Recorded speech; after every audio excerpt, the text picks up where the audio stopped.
On Tuesday, the House of Lords tried to stop the clock on Brexit. We're about to embark on an almighty battle to extricate ourselves from Europe.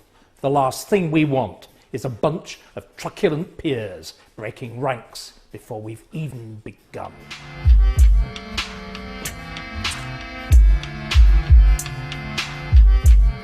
Some Tory Brexiteers want the Prime Minister to call a snap general election to give her an unimpeachable mandate for her plans for a hard Brexit, thus neatly cutting the ground from under our rebellious peers. But they're taking a sledgehammer to crack a bunch of coroneted nuts. For the Prime Minister already has an unimpeachable mandate, the 52% who voted for Brexit.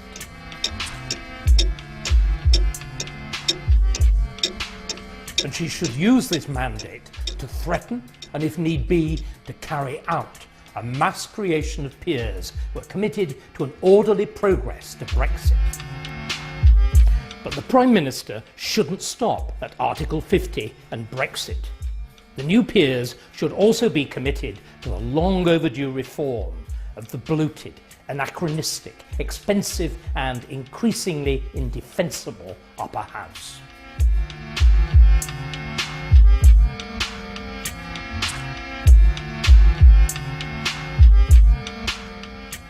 The new House of Lords must be much smaller, largely elected, weighted to the regions and the four nations, and, above all, its legislative role and its subordination to the Commons must be put beyond doubt by a written constitution.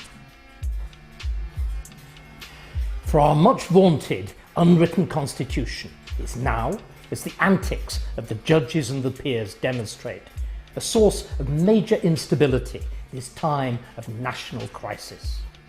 Theresa May has seen off the Etonians. She needs to call time on the House of Lords.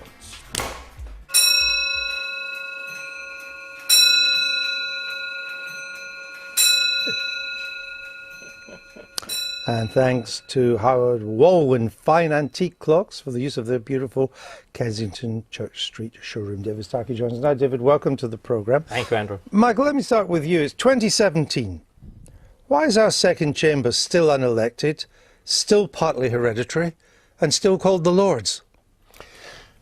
Because there's never been any agreement about what to do about it. I think most people believe that it is not satisfactory. But, for example, I'm not particularly keen on seeing an elected House because I think people who are elected fall prey to the whips of the various parties and lack the independence of some of our very best peers today. By our best peers, I mean people like the Astronomer Royal, I mean Field Marshals and Admirals of the Fleet who've served their country, who would never stand for election.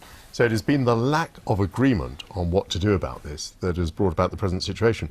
What I think is so unfortunate is, as a nation, we're usually rather good at having unimpeachable processes. We ought to be able to appoint the House of Lords in a way that's absolutely beyond corruption and suspicion. But unfortunately, the House has been corrupted massively by Prime Ministers who have appointed third-rate members of Parliament that they wanted to get rid of at an election so that they could put their placemen in,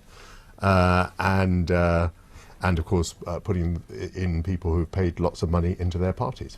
Lisa, why have we not been able to reform it properly? Well, because we can't agree on what to replace it with, that's right. But where I don't agree with you at all is about the House of Lords not being elected. I think I agreed with a lot of what you said in that piece, but the problem for me is not that the House of Lords is willing to challenge the Commons. That, I think, is incredibly important. We get it wrong in the Commons quite a lot, and we should be challenged.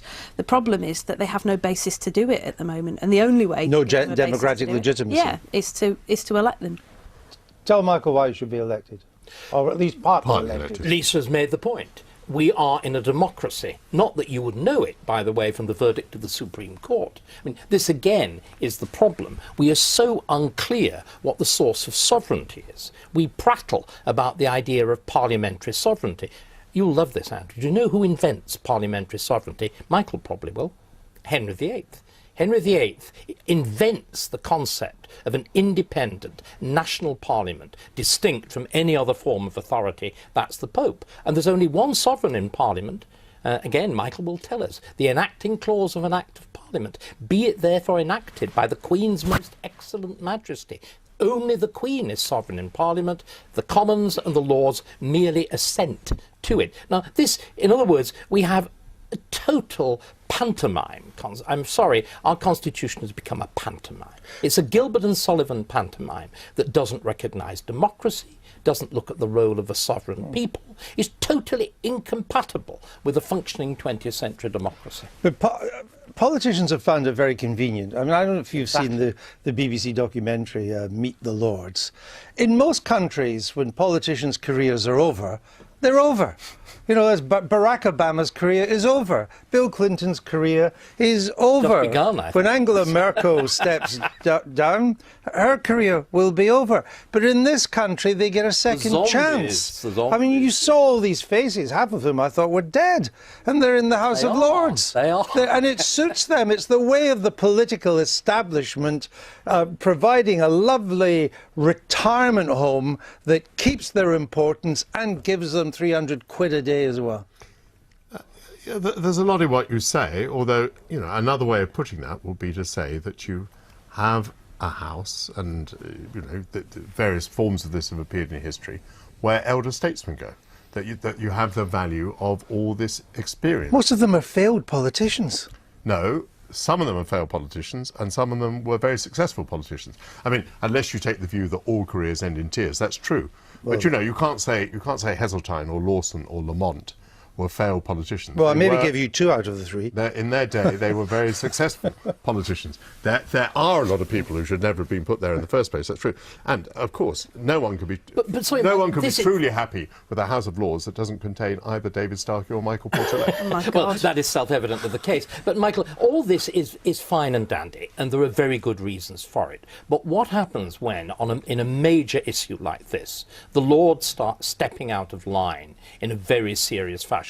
The Commons itself, and you know this has been a really fundamental problem in the last few months, itself is seriously out of line. The Lords aren't stepping out of line in a major way. What the Lords did was to say that actually Parliament should have a vote on the final deal. And for someone like me, who absolutely went out and made the case to remain, lost that argument and respects the fact that the people have spoken about whether we're leaving the European Union. I'm also very acutely aware that there were lots of different competing versions of Brexit on offer during the course of the referendum. There is no mandate for any one particular outcome, and it must be debated by Parliament, and there must be the ability of Parliament to hold the government to account. And I'll tell you why, because we heard it over and over again during the referendum campaign, is that the Leavers, the one thing that really united them was that they said Parliament must be sovereign. Michael? Well, you have a parliament and you have an executive, and an executive is there to execute things. You cannot have effectively 1,400 members of parliament in the Lords and in the Commons being people who conduct a negotiation. The only thing that would happen if that clause were passed is that the European Union would see that if it were unreasonable, Parliament would reject the deal, and the European Union would have the hope that we would reverse our decision. Let's not get on to Europe. Let's stick with the position of the Lords. You say it's causing political instability. Explain what you mean. Well, precisely this, that we're in a position where we're now dealing with a very, very tight timetable. It's a timetable of merely 2 years. We're dealing with an extraordinarily difficult negotiation, the point that Michael has just made now, that if this clause were actually to be accepted, it effectively gives Europe the obvious negotiating tactic: be as difficult as possible, and the negotiations will fail. And I'm sorry, Lisa, you really do have to understand that the Lords is not the proper... No, the Lords... Very pleased that there's a bunch of men here to explain to me how it works. Well, there's one man explaining to you. The real failure have been you lot in the Commons, and particularly the Labour Party. Its inability to take a clear line on this when you have an opposition that is as weak, as confused, as uncertain, and as badly led. I'm sorry, that effectively opposition Okay. goes to the Lord. Let Lisa respond. But Well, can I- can- No, Lisa Lisa needs needs to to respond. No, go on. Well, I'm sorry, but this is just absolute nonsense. First of all, the Labour Party hasn't been weak and confused in our line on Brexit. Well, hang on, What the a last row that wonderful, there was is because we had wonderful because we had a whip imposed about how to vote because our position. How is far? very clear. Let's not get on But to this Europe. is We're not an talking about the argument. Lords. How far should the Lords go? How far should the Lords go in terms of In the challenging two amendments that scrutinising they've and holding to passed? account? Well, I think that they're absolutely right to have passed those two. No, I know that, amendments. but how far should they go? How far should they go in terms of challenging? Yeah. Well, I think they've made their views pretty clear. I think it's now up to the Commons to make a decision. We've got a vote on that on Monday. And if it I'll be voting knocks in it favour down? of, in favour If of it what the knocks Lords it have done. down, what should I mean, the Lords do? ultimately, in the end, the Commons has to prevail. So It is basically, quite this is just a clearly the gesture House by with the the, Lords. Yeah, with the I- legitimacy. But the point is this, that because of parliamentary scrutiny, the government will therefore be under pressure to come to the House of Commons with a deal that works for the majority of the British people. And that is the importance of the outcome that we need to get. Do you think the Lords Is has that done that? really how a negotiation is going to be conducted? Surely Michael has Well, made if it's made not in the point interest of the that- British people, then it should. Let me give you. But Let me stick where to I the disagree Lords, with you, Michael. Where I disagree with you, David, is I don't think that the Lords have gone beyond a threshold in what they've Yet. done yet. Yeah. If they were to reverse the Commons for a second time, Yes. then I would unleash, the dogs of war. I would by all means threaten them with the creation of enough peers to get the business through. But I very much doubt whether they'll do that. Final point to you, David Starkey. Are we not as far away from the democratic reform as the Lords as we've ever been in modern times? I think we are. And one of the great problems with the abolition of the hereditaries, you seem to carry out, as so much of New Labour, a pseudo-modernisation. And this is, I think, is profoundly dangerous. I think we have a generally unstable constitution. The extraordinary debate over what the role of the judiciary was in terms of, as it were, compelling Parliament to go through with process, all of these things are really dangerous. We are played out with this, as I said, this Gilbert and Sullivan pantomime of an unwritten constitution. And I would hope that this enormous political crisis, because that's what it is, it's the biggest change in politics for well over 50 years, would force us to look again. We've put it off, and we've put it off, and we put it off too long, and we need to do something and then have the courage. We shall see what happens. I remember when Michael Foot and Enoch Powell got together to stop the reform I wouldn't of the bet on it, Lords. by the way, yes. David Starkey, thank you for being with us.